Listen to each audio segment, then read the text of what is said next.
I never imagined that something so small could destroy everything I loved. It all began innocently, as most horrors do. I was at an estate sale in a crumbling mansion on the outskirts of rural Missouri, browsing through forgotten relics of someone else's life. That's when I saw her. The doll was exquisite, yet deeply unsettling. Her porcelain face was smooth, her painted features almost lifelike, and her glassy blue eyes seemed to follow me wherever I went. Her dress, though worn and faded, was clearly once opulent, a deep burgundy with golden embroidery that shimmered faintly under the dim light. I couldn't explain it, but I felt drawn to her, as if she were silently calling to me. "She's not for sale," the vendor said abruptly when I reached for her. His voice was raspy, and his expression was wary, almost afraid. "Everything is for sale," I said, handing him $20. His gnarled fingers hesitated before taking the money. "You'll regret it," he muttered, but I ignored him. I brought her home, placing her on the mantel in our living room. My wife, Rachel, gave me the usual look of disapproval when she saw her. "Another creepy toy? You're gonna give Lily nightmares," she said, shaking her head. But our 6-year-old daughter, Lily, didn't seem frightened. Quite the opposite. She stared at the doll with wide, curious eyes before whispering, "She's so pretty." That night, the first strange thing happened. I woke up around 2 a.m. to faint, rhythmic creaking, like footsteps on old wood. I assumed it was the house settling, but the sound grew louder, more deliberate. When I finally got up to check, I found nothing. Yet, the doll seemed different. Her head, which had been perfectly upright, was now tilted slightly, her eyes seemingly fixed on the hallway leading to our bedroom. I didn't think much of it at the time. But in hindsight, I should have.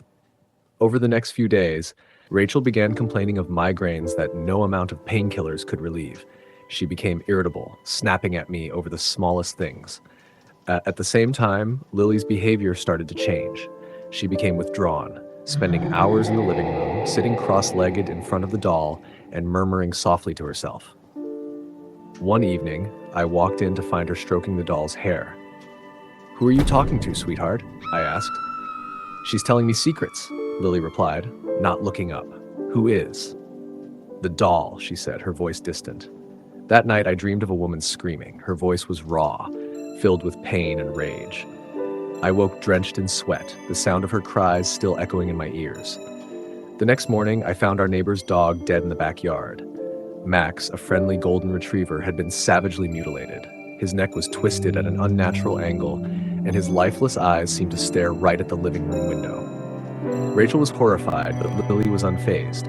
"He was bad," she said simply when I asked if she'd seen anything. "What do you mean, bad?" I asked, my voice trembling. "She told me," Lily replied, glancing at the doll. By the end of the week, the atmosphere in the house had become oppressive, suffocating. Rachel's health deteriorated further. She was constantly fatigued and had started sleepwalking. Meanwhile, Lily's behavior grew even more alarming.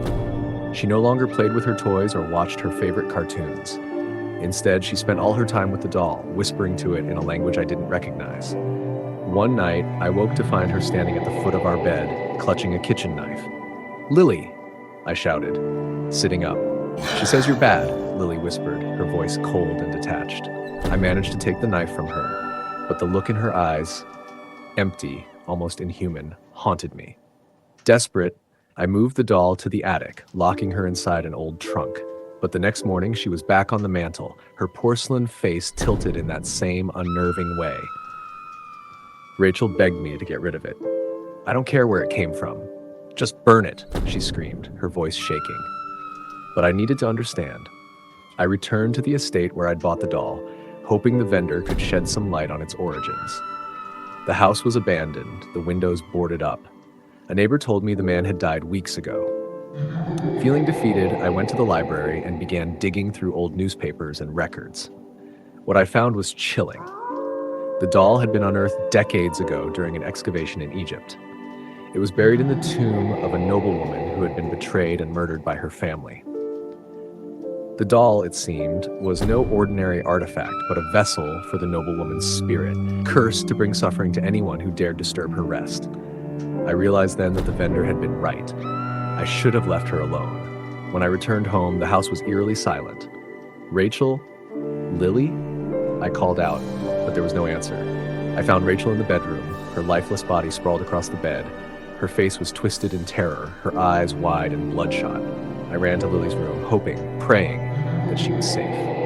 But what I found was worse than anything I could have imagined. She was sitting on the floor, cradling the doll in her arms. Her face was pale, her eyes void of emotion. When she looked up at me, her lips curled into a smile that wasn't hers. "She says it's time for you to go," Lily said, her voice layered with something deeper, darker. I backed away, but the door slammed shut behind me. The room grew colder, and the lights flickered violently. Shadows began to writhe along the walls, twisting into grotesque, unnatural shapes. The doll's eyes glowed faintly, and Lily's body convulsed as if she were a puppet on invisible strings. "Lily!" I screamed, but it wasn't her anymore. The last thing I remember was her laughter, low, guttural, and inhuman, as the shadows engulfed me. When I woke, the house was empty. Rachel and Lily were gone, their fates sealed by whatever malevolent force I had unleashed. The doll was gone too, but I could still feel her presence, watching, waiting. I sold the house and moved far away, but the horror followed me. At night, I hear Lily's voice, soft and sweet, calling my name. And sometimes in the darkness, I see her, the doll, her porcelain face cracked but smiling, her eyes brimming with malice. Some things should remain buried. If you ever see a doll like her, don't touch it. Don't take it home. Because she's not just a doll, she's death.